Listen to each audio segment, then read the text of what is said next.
নমস্কার। আজকে এক শ্রোতা বন্ধু প্রশ্ন করেছিলেন যে, দাদা একটু বলবেন যে বাড়িতে দৈব শক্তি আছে, এটা কিভাবে আমরা বুঝতে পারবো? তো ওনার প্রশ্নের উত্তর দিতে বসেছি। তো আমি কয়েকটা সত্য ঘটনা অবলম্বনে, মানে এরকম যাদের বাড়িতে ঘটেছে কিছু অলৌকিক কিছু কথা দিয়ে, সেগুলো আমি বলবার চেষ্টা করব আপনাদেরকে আজকে। তো বলার আগে বলে রাখি, যারা অ্যাস্ট্রোলজিক্যাল কনসালটেশনস বা গাইডেন্স নিতে চান, বা যারা অ্যাস্ট্রোলজি শিখতে চাইছেন, বা যারা মেডিটেশনের জন্য গাইডেন্স নিতে চান বা মেডিটেশন শিখতে চান, তারা অবশ্যই চ্যানেলের ডিসক্রিপশানে দেওয়া নম্বরে যোগাযোগ করবেন। চলুন শুরু করা যাক। একজন দিদি আছেন, বা ছিল বলা ভালো, এখন তার সাথে খুব বিশেষ যোগাযোগ নেই, অনেক দূরে থাকেন। আমাদের ডায়মন্ড হারবারেরই কোনো একটা জায়গাতে বাড়ি, তো আমি সেটা বলছি না। তার বাড়িতে যখনই আপনার সন্ধে হলো, মানে মিনিমাম 6টা যখনই বাজলো, প্রথম পয়েন্ট বলছি, ঠাকুর সন্ধে দেওয়ার আগেই ধূপ চন্দনের গন্ধ ভেসে আসে, শুধুমাত্র সূর্য খালি ঢলার অপেক্ষায়, বুঝলেন? এটা একদিন দুদিনের ব্যাপার নয়, এটা ওনার বাড়িতে নিত্য একটা ঘটনা, নিত্য ঘটনা। আপনি ধূপ ধুনো দিলে পরে যে গন্ধটা আসে, 6টা বাজলে পরেই ঠাকুর ঘর থেকে সেই একই গন্ধ আসে। এটা প্রথম লক্ষণ। পরের পয়েন্ট আমি বলবো, বা পরের যে জিনিসটা, সেই ব্যক্তি কিন্তু প্রায় দিনই দেবদেবীর স্বপ্ন দেখে। এই লক্ষণগুলোকে মেলাতে মেলাতে যান, ঘরে দৈব শক্তি আছে কিনা। প্রায় দিন, ফ্রিকোয়েন্টলি দেখা আর কি স্বপ্ন। তারপরের পয়েন্ট বলবো, যদি আপনি দেখেন যে আপনার ঘরের মধ্যে মাঝে মাঝে প্রজাপতি চলে আসছে, বিভিন্ন ছোট ছোট পাখি, চড়াই পাখি, শালিক পাখি বারবার করে ভেতরে আসতে চাইছে, তাহলেও আপনি বুঝবেন যে আপনার ঘরে কিন্তু দৈব শক্তি আছে। এই সেম সেম যেগুলো আপনাদেরকে বলছি, এই একই ঘটনা ওনার বাড়িতেও হতো, সেই জন্যই বলা। তার পরের পয়েন্ট বলবো, ঘরে না ওনার সবসময় মানে হালকা লাইট ফিল হতো, মানে উনি বলতেন যে বাইরে বেরোলে যত না লাইট, ঘরে থাকলে খুব শান্তি অনুভব হয় ওনার। যেহেতু শুধুমাত্র মা এবং দিদিকে নিয়ে থাকেন, কিন্তু তা হলেও এই যে ঘরে সবসময় যে লাইটনেস, যে ফিলটা হয়, যে হালকা মনে হয়, এটা সবার কিন্তু হয় না ঘরে থাকলে পরে। তো ওনার এই জিনিসগুলো হতো। তার পরের পয়েন্ট, যেটা ওনাকে দেখেই আর কি দেখে আর কি বোঝা গেছে, উনি ম্যাক্সিমাম সময়টাই নাকি ওনার ঠাকুর ঘরে থাকতে ইচ্ছা করত। ম্যাক্সিমাম সময়। খুব কম মানুষ আছে এরকম পারে, বা পারেন বলা ভালো। তো এই জিনিসগুলো হতো, উনি আর কি ঠাকুরের সবসময়, যেটা ওনার মায়েরা আর কি বলতেন, যে 8-9 ঘন্টা ওনার নাকি ঠাকুরের ঘরেই নাকি কেটে যেত সময়। তার পরের পয়েন্ট, যেটা মানে জানা গেছে, যে উনি কারোর সাথে কোনো ঝগড়াঝাটি কিছু করতেন না, মানে ওনাদের ঘরে ঝগড়াঝাটি খুব কম হতো, বিবাদ কম হতো। তো আপনাদের মধ্যে যদি যে সিমটমসগুলো আপনাদেরকে বলছি, এগুলো যদি মেলাতে মেলাতে যান, যদি এরকমটা হয়, তাহলে আপনি বুঝবেন যে মানে আপনাদের ঘরেও সত্যিকারের দৈব শক্তি রয়েছে। পরের পয়েন্ট, উনি দেখতেন একটা একটা সাদা কালারের, একটা সাদা রঙের বলা ভালো, একটা উজ্জ্বল জ্যোতি, মানে উনি যখন বসে থাকতেন ঘরের মধ্যে, দেখতেন একটা উজ্জ্বল জ্যোতি। উনি উজ্জ্বল জ্যোতি দেখতেন, গোল্ডেন কালারের উনি দেখতেন। অনেকে বিভিন্ন রঙের দেখতে পারেন, সেটা মানে পুরোটা একটা অন্য ব্যাপার। তো দেখতেন কি, যে এমনভাবে দৌড়ে চলে গেল, মানে ঘর পেরিয়ে, সিঁড়ি ঘর বেয়ে বেয়ে একদম আপনার ঠাকুর ঘর পর্যন্ত আর কি। ওখানে গিয়ে মিলিয়ে যেত। এটা সন্ধেবেলাতেও দেখতো, দিনের বেলা অন্য কিছু দেখতো। দিনের বেলাতে তাদের বাড়িতে ওই অনেক সময় নূপুরের আওয়াজ আসতো। এবার ব্যাপার হচ্ছে অনেকে এটা ভয় পেয়ে যাবে, দিনের বেলা চট করে আসে না সাধারণত, কিন্তু ওনার ক্ষেত্রে এটা হয়েছে। তো এগুলো থেকেও না মোটামুটি বোঝা যায় যে ব্যক্তির ঘরে দৈব শক্তির আনাগোনা আর কি রয়েছে। মানে এত সোজা ব্যাপার নয়, এটাকে আমাদের সাধারণ যে দৃষ্টিভঙ্গি দিয়ে দেখে বুঝে ওঠা, এটা এতটা কিন্তু সহজ ব্যাপার নয়। সাধারণ মানুষের কাছে এটা বোধগম্য হবে না, তার কারণ হচ্ছে এইগুলো সবার বাড়িতে না হয় না নর্মালি। পরের পয়েন্টটা উনি বলছে যে, বললাম যে শান্ত হয়ে, মানে শান্ত থাকেন উনি ঘরে যখন থাকে। পরের পয়েন্ট আর কি যেটা বলছে, বলছে যে ওনার ওনার কাছে নাকি যত সমস্যাই আসুক না কেন, সে ছোট থেকে বড়, বড় থেকে ছোট, যাই আসুক না কেন, উনি নাকি ঠাকুর ঘরে ঢোকা মাত্রই নাকি সমস্যার নাকি সমাধান হয়ে যায়। এবার আপনারা সেটা বুঝে দেখুন, আপনাদের ওপর ছাড়লাম।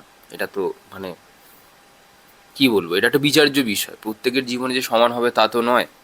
তাহলে তার কথাটা ফেলতেও পারছি না, তার এখন সে দেখুন, যে মানুষ 9-10 ঘন্টা ঠাকুরের ঘরে কাটায়, তার সম্পর্কে না মানে ডাউট করা যায় না। কারণ আপনারা বা আমরা হয়তো পারবো না সেই 9 ঘন্টা ঠাকুরের ঘরে কাটানো। এবার আপনাদের উপর ছাড়লাম, এটা আপনারা আর কি ভেবে দেখুন যে ওনার সাথে যেগুলো হয়েছে কতটা ঠিক বা বেঠিক। পরের পয়েন্ট যেটা সবাই বলে, ধ্যান করতে বসলে নাকি প্রচুর চিন্তা ভাবনা, মানে দুনিয়ার রাজ্যের চিন্তা ভাবনা নাকি ওনার মাথার মধ্যে আসে, সবার আসে। তো দিদিটাকে জিজ্ঞাসা করে পাওয়া গেছে যে যে ধ্যানে বসলে উনি নাকি হারিয়ে যেতেন। সেটা নাকি শুধু ঠাকুর বড় ঘর বলে কথা নয়, উনি এটাও বলেছেন, আমি আমার বেডরুমে বেডের উপরে বসে, মানে যে খাটে আর কি শোন, মানে ওনারা আর কি ঘুমন, সে খাটে বসে সকালবেলাতে যখনই আর কি উনি উঠে বসতেন, 10 মিনিটও লাগতো না। উনি বলতে, আমি তো ঘড়ি দেখতাম না, কিন্তু আমার মনে হয় যেটা 10 মিনিট, তারপরে সে নিজের যে অস্তিত্ব আছে এটাও কিন্তু হারিয়ে যেত।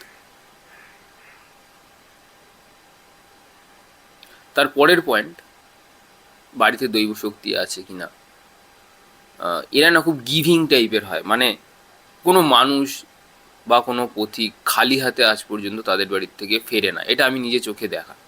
তাদের বাড়ি থেকে মানে তাদের কাছে যতটুকু আছে, নিজের টুকুও পারলে দিয়ে দিলে বোধহয় বেঁচে যায়। তো এরকম মানুষ না খুব কম, মানে খুব হাতে গোনা। পরের পয়েন্ট যেটা নোটিস করেওছি, এবং আমরাও যেহেতু গিয়েছিলাম, ওনাদের বাড়িতে ঢুকলে পরে না সত্যি না প্রশংসা করতেই হয়। মানে এক হচ্ছে কি, ওনাদের ভাইবটা তো খুব ভালো। মানে ঘরে ঢুকলেই বোঝা যায় যে একদম মানে ভয় মুক্ত। মানে মনে হয় কি, কিছু কিছু বাড়িতে ঢুকলে মনে হয় কি বলেন তো, মানে মনে হয় না স্যাটিসফাইড হয়ে গেছে আপনার আত্মা, মানে পুরোপুরি স্যাটিসফাইড হয়ে গেলেন আপনি, সন্তুষ্টিকর শুধু বাড়িতে ঢোকা মাত্রই। তো ওনাদের বাড়িতে এই ঢোকা মাত্রই, সেটা শুধু আমি বলে কথা নয়, সেটা XYZ যারাই আসতো না কেন তারাই কিন্তু বলতো, তোদের বাড়িতে খুব এসে না শান্তি অনুভব করি। এই যে আত্মীয়রা আসলে বা বাইরে থেকে কেউ আসলেও মনে হয় যে যেন খুব প্রচণ্ড শান্তিপূর্ণ একটা পরিবেশ। এটা কিন্তু আপনার সবার বাড়িতে গিয়ে কিন্তু মনে হয় না। আপনি দেখবেন যে কোনো একটা লোকের বাড়িতে গেলেন, কিন্তু বাড়িটার কীরকম ভাইব্রেশনস আছে আপনি ঢোকা মাত্রই বুঝতে পারবেন। কিন্তু ওনাদের বাড়িতে ঢুকলে এমন মনে হয় যেন এই গোটা সংসারটা অবলুপ্ত হয়ে গেছে সেই সময়ের জন্য। না, হারিয়ে গেছে গোটা সংসারটা, শুধু ওই যে প্রেজেন্ট যেটা আর কি রয়েছে, শুধু সেটাই রয়ে গেছে, আর কিছুই নেই। পরের পয়েন্ট যেটা দেখেছি ওনাদের বাড়িতে, বাড়ির লোকেদেরকে আসলে খুবই হাসি খুশি, মানে হাস্যময় মানুষজন।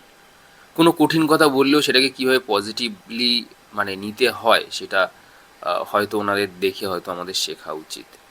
মানে এটা ওনার মা বলতেন আর কি, যে রাগ আসলে বাবু ভালোবাসা দিয়ে সেটাকে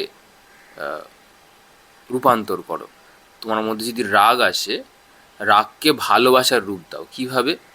বলছে তোমার যখনই খুব রেগে যাবে তুমি, তুমি ঠাকুর ঘরে চলে যাও। হয়তো ওনাদের ঠাকুর ঘরের মধ্যে সেই রকম ভাইব্রেশন উপস্থিত, সেই জন্যই হয়তো উনি বলেছেন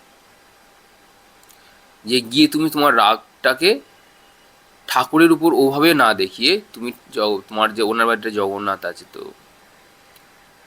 উনি বলতেন যে জগন্নাথকে গিয়ে আরও উল্টে তুমি আরও মানে তাকে সাজাও, গোছাও, তার সাথে দুটো কথা বলো, তোমার রাগ দেখবে ভালোবাসাতে পরিণত হয়ে যাবে। এটা ওনারাও বলে। আজকে আমি কোনো রকম আমার নিজের কোনো কথা মানে বলতে বসিনি, সায়েন্স বা সায়েন্টিফিক দিয়ে কোনো যুক্তি সাজাতে আজকে আমি বসিনি। তো এটা আর কি দেখা গেছে তাদের বাড়িতে। পরের পয়েন্ট আমি বলবো যে এনারা না, মানে যাদের বাড়িতে দৈব শক্তি আছে, এরা না তর্ক বিতর্কে একদম যায় না, একদম যায় না। খুব শান্ত পিসফুল মানুষদের ক্যাটাগরিতে পড়েন ওনারা। আর পরের যে পয়েন্টটা বলবো, মানে গভীর সংকটের সময় কি বলবো, একটা অকারণ ভরসা যাকে বলে, ওনারা মানে বলেই দেয় যে চিন্তা কি আছে, গোবিন্দ আছে, সে সবসময় আমাদেরকে রক্ষা করছেন এবং রক্ষা করে নেবেন, এটা আমাদের দৃঢ় বিশ্বাস। তো এত যাদের বিশ্বাসে শক্তি আছে, এবং সত্যিই তাই, উনি ওনাদের জীবনের যে ঘটনাগুলো আমাকে বলেছেন সত্যি অলৌকিকভাবেই কিন্তু সলভ হয়েছে। একটা এক্সাম্পল এতগুলোর মধ্যে একটাই বলি। ওনার মেয়ে যে বেশি ঠাকুর ঘরে থাকেন, উনি বললেন যে ছোটবেলায় একবার একটা লরি এসে চলে যায় ছোট্টবেলায়। মেয়েটা নাকি সবাই মানে ভেবে নিয়েছিল যে মানে ওই বাচ্চা মেয়েটি স্পট ডেট, কিন্তু মানে লরিটা এমনভাবে গেছে না, আপনার কি বলবো, মানে যেহেতু বাচ্চা, মানে লরিটা ওপর দিয়ে চলে গেছে কিন্তু মাঝখানের অংশটা পুরো ফাঁকাই ছিল, বলতে পারেন অল্পের জন্য বেঁচে গেছে। এটা একটা সাধারণ একটা এক্সাম্পল দিলাম। মানে ওনারা মনে করেন যে সত্যিকারের দৈবিক কৃপা তাদের মেয়ের ওপর রয়েছে এবং তাদের বাড়ির উপরে রয়েছে। আরও কিছু কথা বললেন যে অনেকে যেহেতু তাদের সাথে পরিবেশের মানে প্রতিবেশীদের খুব বিশেষ যোগাযোগ নেই, আপনারা দেখবেন খেয়াল করে যেসব মানুষরা একটু শান্তিপ্রিয় মানুষ হয় না, তারা না অত কারোর সাথে খুব একটা বিশেষ পরনিন্দা পরচর্চা কুটকচালি এগুলো ঠিক করে না, বা তাদের ভালো লাগে না, তাদের সেই কালচারে সেটা নেই। তো অনেক প্রতিবেশী আছে যারা হিংসের কারণে হোক বা যেহেতু কথা বলে না সেই আত্ম অহংকারে হোক, তাদের বাড়িতে নাকি অনেক রকম নাকি দোষ তৈরি করবার জন্য চেষ্টা করেছিলেন, যেটা ওনার মেয়ে স্বপ্নে দেখেছেন যে এরকম তারা এরকম কোন তান্ত্রিকের কাছে গেছে, তাদের বাড়ি এরকম বাঁধানোর চেষ্টা চলছে। মানে কি বলবো, ওই অভিশাপ, ওই পিশাচ চালনা যেগুলো করে আর কি আপনার, সেটা ওনার মেয়ে আর কি ঠাকুর ঘরে বসে আর কি দেখেছে। এবং গত বললো যে এই ঘটনাটা হওয়ার পরে, মানে এই সমস্ত চেষ্টাপাতি চালবার পরে ঠিক 10 দিন পরে যারা করেছিল তাদের বাড়ি থেকে একটি লোকের মৃত্যু হয়ে যায়। তো ওনার মা বলেন যে দেখো বাবা, আমরা তো আর কিছুই করছি না, যা করছে যার বাড়ি সে রক্ষা করছে। তো ওনারা এটাও মনে করেন যে এই বাড়িটা যেটা রয়েছে সেটা আমাদের নয়, আমাদের ঘরে যে ইষ্ট রয়েছে সেই ইষ্টের বাস সেখানে রয়েছে, উনি এই ঘরটাকে রক্ষা করছেন। তো উনি রক্ষা করেছেন, এখানে আমি বলে কিছু নেই, আমি বলে কিছু হয় না, এটা ওনারা যেটা বললেন। ওনার মারা তো মানে অসম্ভব ভালো মানুষ, মা দিদি প্রত্যেকেই মানে এত অমায়িক আর এত ডাউন টু আর্থ। ওনাদের বাড়িতে কেউ গেলে পরে ওনারা এটাই বলে যে মনে করবে ঈশ্বরের ধামে এসছো, ঈশ্বরের বাড়িতে এসছো, মানে এই বাড়িটা আমাদের নয়। ওনারা মনে করেন না এই বাড়িটা ওনাদের, ওনারা বলে ওনাদের যে ইষ্টদেব যেটা আছে, ওনাদের ইষ্ট হচ্ছে গিয়ে মা কালী রয়েছে, ওনার মা দুর্গাকে খুব ভালোবাসে, তো দুর্গারও আর কি আপনার প্রতিমা রয়েছে। তো ওনারা সেটাই মনে করেন আর কি, যে আমরা যার চিন্তা করি সে আমার চিন্তা করে। তো এই বাড়িটা ওনাদেরই, এইখানে আসা মানে ঈশ্বরের কাছেই আসা, ওনারা এটাই মনে করেন। তো সমস্ত কিছুই এত সমর্পণ, এত সব কিছু ছেড়ে দিয়ে রাখা আর কি, মানে সত্যি অতুলনীয়। মানে এরকম বাড়ি সত্যি পাওয়াই যায় না, আমি আমার জীবনে কোনোদিনও দেখিনি এরকম বাড়ি। এতটা এতটা মানে পজিটিভ একটা বাড়ি আমি কোনোদিনও দেখিনি। তার পরের পয়েন্টটা আমি বলবো, এই যেটা বললাম যে মানুষটি মারা গেলেন যারা তন্ত্রবিদ্যা বা এই সমস্ত পিশাচ চালনা কোন নিম্নমানের বিদ্যা যারা আর কি করছিলেন, তো মাই নাকি তাদের বাড়িটাকে রক্ষা করেছেন। পরের পয়েন্ট হচ্ছে গিয়ে প্রচুর করুণার আধার হয় এরকম টাইপের বাড়ির যারা লোকজন হয়, তাদের মধ্যে প্রচুর কৃতজ্ঞতা করুণা এগুলো থাকে। হুম।